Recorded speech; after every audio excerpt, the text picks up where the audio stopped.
sana qabu annagaa kooti baay'ee qabatamu. Har'a kan irratti haasa'uu barbaadu gaaffii namoota tokko kan qubee kana barachaa jiran deebisuudhaaf akkaataa qubee takkaan ishee itti bartaan ishee ta'edha. Akkamitti sagaleen uumamuu akka danda'u agarsiisuudhaaf dubbachiistuuwwan maal fakkaatan akkamitti eda'aman kan jedhu sana irratti mari'annee jechuudha. Kanaaf na wajjin deema na hordofaa jedha.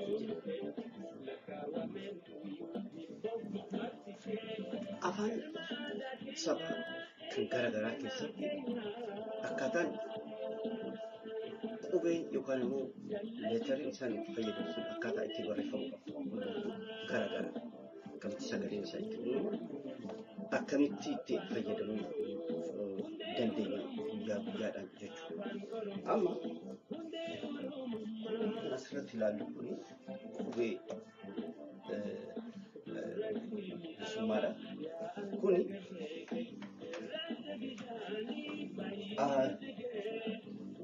dubbifamaadha. Dubbifamaa fi dubbachiistuun garaagaraatti uumamu. Dubbachiistuuwwan kanaan duras himee ture kan kana fakkaatu.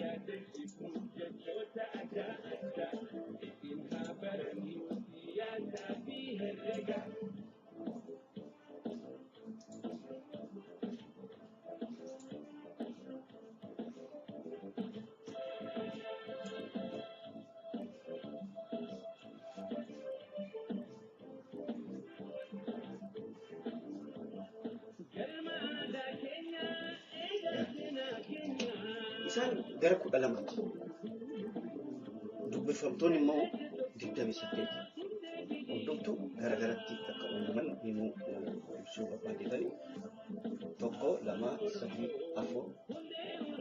3 4 5 6 7 8 haa ta'u akkamitti fakkeenyaaf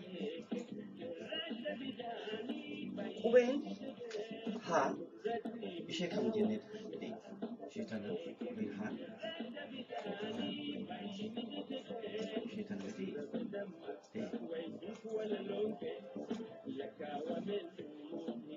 amma waa jechuu yoo barbaanne sagalee uumuu yoo barbaanne dabaluu nu barbaachisa. Haa fakkeenyaaf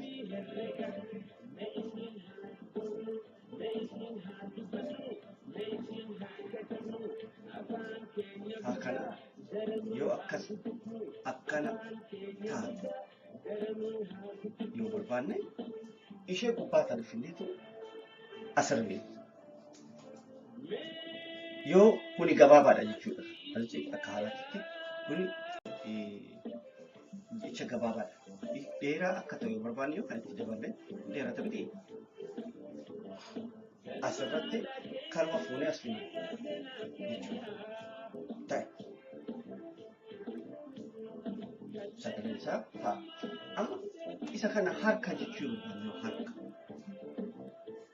harka. Fagoo nama deemsisu. Harka.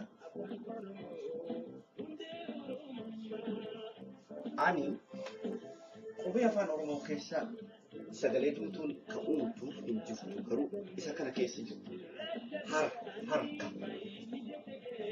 Isa kana finne harka.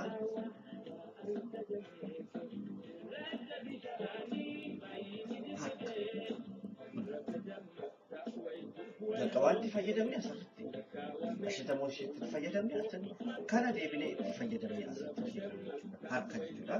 Kuni qubee isa kaan yoo barreeffamu harka akkasitti barreeffama. Kanaan immoo akkanatti barreeffama jechuudha. Garaagarummaan isaanii kan waa baay'ee salphaadhuma akkuma qubee isa kaanii. Gara biraatiin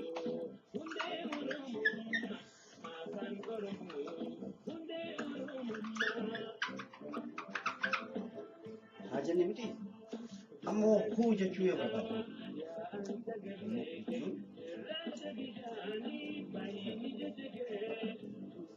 kana jechuu yoo barbaanne sana kun kanumaas finnee kana itti daballe yoo kun akkas ta'u barbaanne hoo akkam kan itti daballa kana ta'a amma kun maal ta'e isa kana ta'e jechuudha hundee jechuu barbaanne hundee muka tokko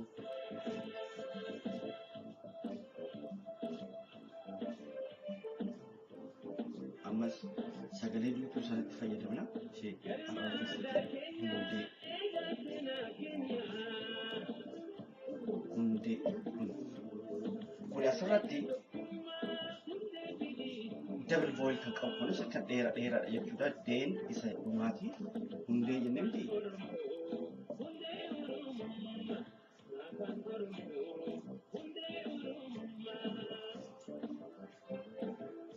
double voice qaba asirratti dheeressa jechuun dheerratti kun gabaabummaa isaa dhiiseetu hundatti dheerratti jechuudha gabaas kan dheeressu gabaabaa dheeraa jenneetu fayyadamna miti laafaa cimaa rakka haa ta'u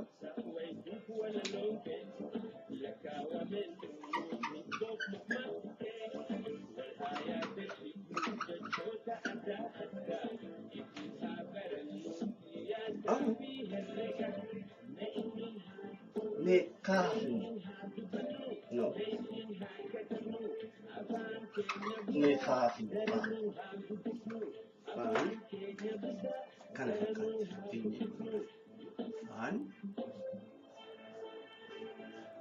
kan kana jechuudha amma faa kana fuu jechuudha akka barbaanne maal goona kana finnee akkuma duratti sana jaratan finnee asxoon okay fuula ajaa'ibaa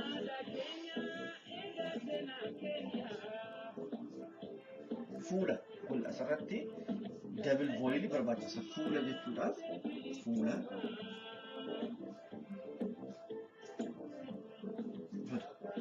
kuni asirratti hiikamu fuula wannoo lama qaba jechuudha asirratti fuula yeroo yoo dogoggore naa himuu dandeessu garuu akkaataa akkanatti pronunciation godhu fuula jechuun akkanatti barreeffama.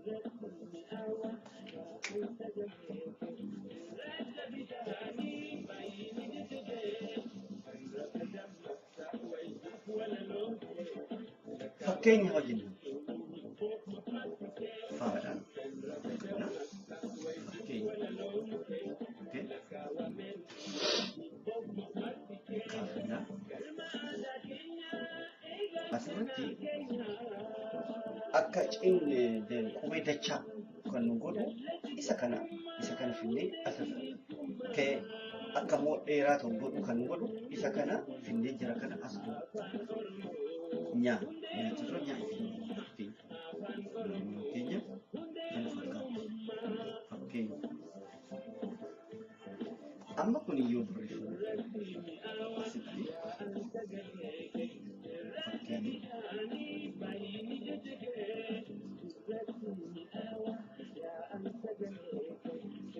akkasitti yoo dogoggoruu baay'ee akkasitti barreeffama.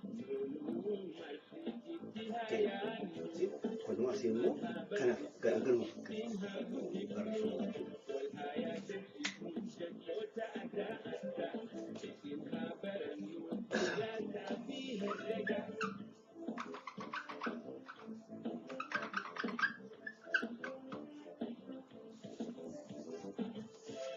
afaan saba tokko akkuma kanan dura jedhes afaan saba tokko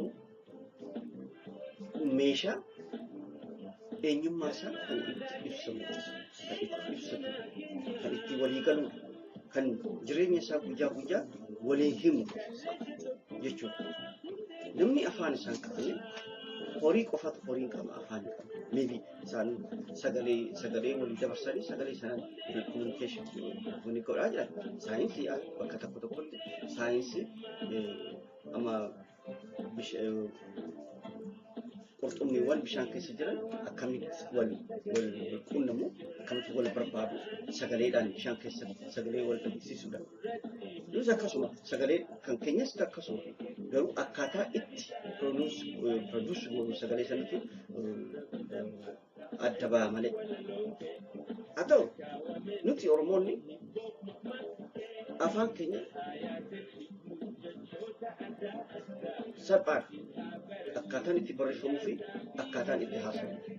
Namni tokko barachuu yoo barbaade dafee barata jechuudha afaan kana.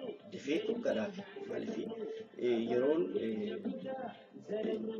phonetic jedhama miti afaan Ingiliffaa. Phonetic jechuun akkanatti fakkaatutti waan barreessamu sana waan barreeffamu akkasumatti dubbisa waan haasoftus akkasumatti barreessita jechuudha. Sun wal fakkaata waan hundumarrattu akka waan akka Ingiliziitiin miti afaan Ingilizeenyaatti yoo barreessuudhaaf deemtu waan barreessita sana kan haasoftu sana wal fakkaatu yeroo baay'ee wal fakkaatu. Kanaaf xinnoo achirratti wal dhaba jechuudha. Kan keenya akka qarraa ta'ee addunyaa kanarratti afaan keenya salphaa ta'ee dhalate. Qubee keenya afaan keenya jechuudha. Akka afaan keenyaaf ta'u jedhee yaalameetu sirreessamee hojjetame jechuudha. Kanaaf yeroo baay'ee waan irratti walii galuu qabnu akkaataan itti barreeffamus akkasuma akkuma amma agartan kana baay'ee salphaadha. Kan barbaachisu garuu yaaluu nu barbaachisa. Yaaluu tokko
laafaa dheeraa barbaachisa.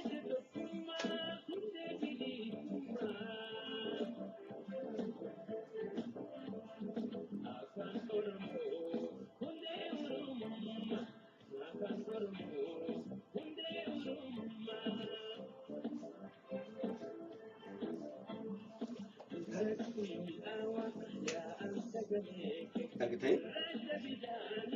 Salphaa. Anaaf amma marii arti barreessuu bareedu ta'a malee namni sirriitti barreessu baay'eetu jira. Isiniif bareeduu diidha. Yeroo ofii keessanii barreessitan isiniif bareeduu yeroo san jaalatan jechuudha.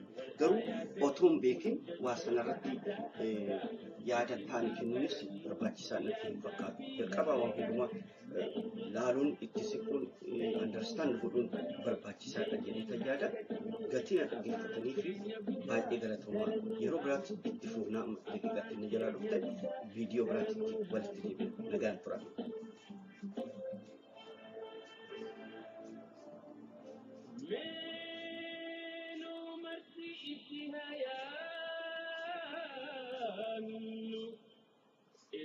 عنها برتيكو إسينها